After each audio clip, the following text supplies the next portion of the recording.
নমস্কার সবাইকে। খুব সাধারণ আর একটা সহজ রেসিপি নিয়ে আপনাদের সঙ্গে শেয়ার করব বলে চলে এসেছি।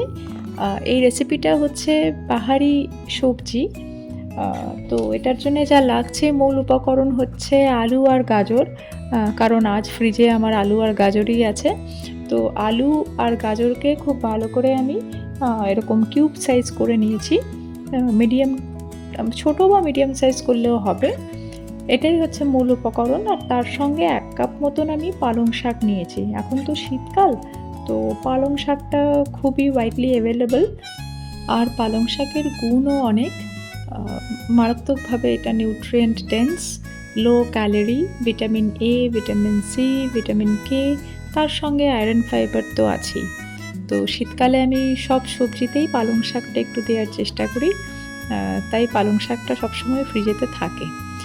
তো তার সঙ্গে আমি নিয়েছি একটুখানি কড়াইশুঁটি আর একটা টমেটো।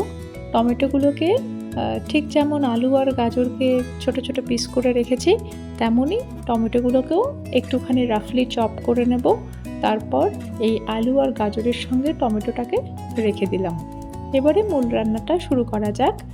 তো মূল রান্নার জন্যে কড়া গরম করতে হবে প্রথমেই।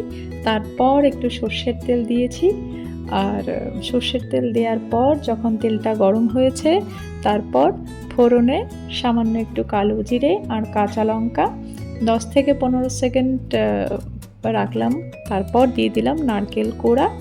ওটাও বেশ 10 থেকে 15 সেকেন্ড একটু ভাজা ভাজা হলে তবে আমি এই যে আলু, গাজর আর টমেটো কেটে রেখেছি সবগুলোই একসঙ্গে দিয়ে দিলাম।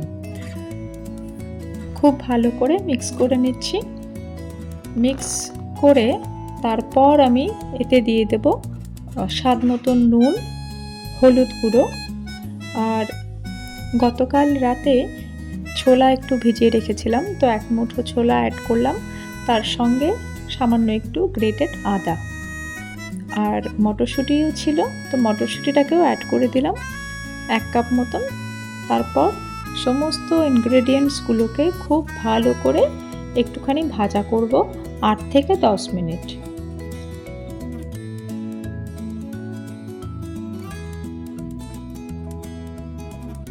একটুখানি লো টু মিডিয়াম ফ্লেমে রান্নাটা হবে। খুব সুন্দর কালার এসছে। এই রান্নাটা সত্যি দেখতে খুব ভালো হয়, খুব কালারফুল হয়। সামান্য একটু ধনে গুঁড়ো অ্যাড করলাম। ধনে গুঁড়োর ফ্লেভারটা ভীষণ ভালো হয়।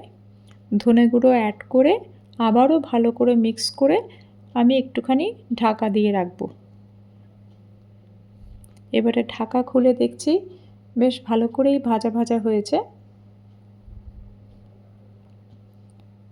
আবারও একবার মিক্স করে আমি অ্যাড করছি এতে গরম জল। গরম জল অ্যাড করে আমি সামান্য একটু নুন আর মিষ্টি অ্যাড করলাম। এটা আপনারা যে যেমন নুন আর মিষ্টি পছন্দ করেন সেইভাবে অ্যাডজাস্ট করবেন। জল ফুটে এসছে, কেটে রাখা পালং শাকগুলোও আমি অ্যাড করে দিচ্ছি। তারপর আবারও ঢেকে দেব। মধ্যে একবার ঢাকা খুলে আমি একটুখানি তিল বেটে রেখেছিলাম, সেই তিল বাটাটাও অ্যাড করব।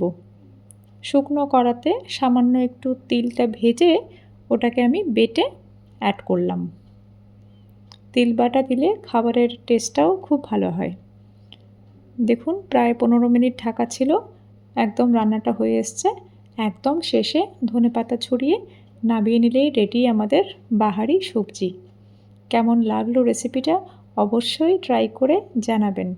সাদা ভাত বা রুটির সঙ্গেও ভালো লাগে।